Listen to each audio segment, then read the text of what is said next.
Hello friends, यह dictation Dainik Jagran का संपादकीय डिक्टेशन है।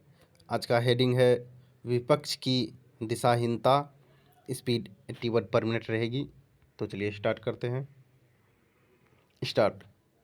राज्यसभा में राष्ट्रपति के अभिभाषण पर धन्यवाद प्रस्ताव का जवाब देते हुए प्रधानमंत्री नरेंद्र मोदी ने लोकसभा की तरह जिस प्रकार विपक्ष को निशाने पर लिया, वह इसलिए और आसान हो गया क्योंकि स्वयं विपक्षी सांसदों ने उनके संबोधन के समय लगातार नारेबाजी करके यही सिद्ध किया कि उनके पास न तो कहने को कुछ है और न ही सुनने को।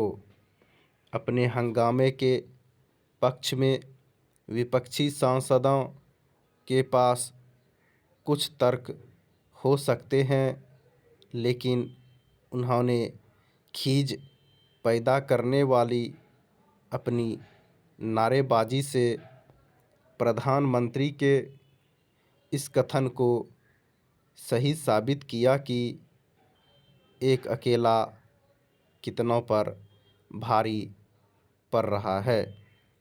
यह कहना कठिन है कि विपक्ष प्रधानमंत्री की किसी नसीहत पर ध्यान देगा, लेकिन उन्होंने यह सही कहा कि जितना कीचड़ उछालोगे उतना ही कमल खिलेगा।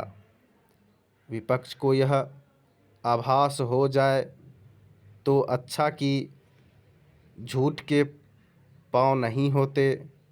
वह यह जो कहने की कोशिश कर रहा है कि अदानी समूह ने सरकार की सहायता से घोटाला किया है और इसके चलते इस समूह में किया गया सरकारी बैंकों का निवेश खतरे में पड़ गया है, उसके पक्ष में कोई ठोस प्रमाण नहीं दे पा रहा है। वास्तव में इसीलिए वह जनता को समझाने में भी नाकाम है कि अदानी समूह के कारण उसके हित खतरे में पड़ गए हैं। अदानी समूह के मामले को विपक्ष जिस तरह पेश कर रहा है, उससे यदि कुछ स्पष्ट हो रहा है तो यही कि वह सरकार को घेरने के लिए राफेल लड़ाकू विमानों की खरीद और पेगासस जासूसी प्रकरण की तरह से एक और मामला खोज लाया है। यह मामला भी राफेल और पेगासस की तरह उसके किसी काम न आए तो हैरानी नहीं।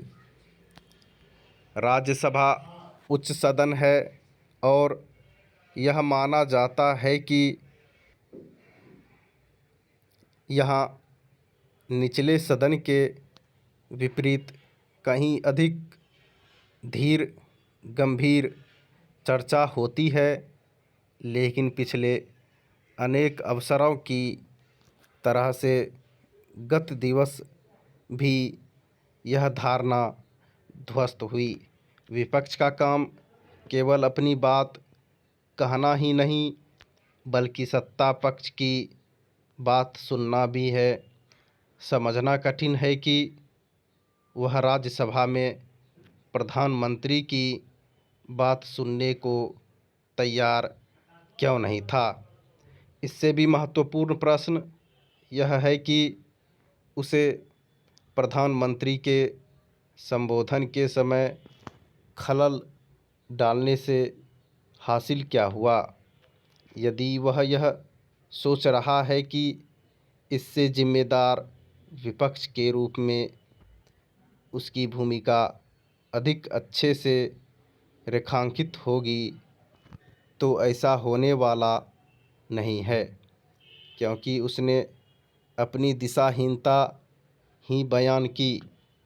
उसने राष्ट्रपति के अभिभाषण पर धन्यवाद प्रस्ताव को लेकर हुई चर्चा को जिस तरह अदानी समूह तक केंद्रित करने की रणनीति बनाई, उसे प्रधानमंत्री ने पहले लोकसभा में नाकाम किया और फिर राज्यसभा में।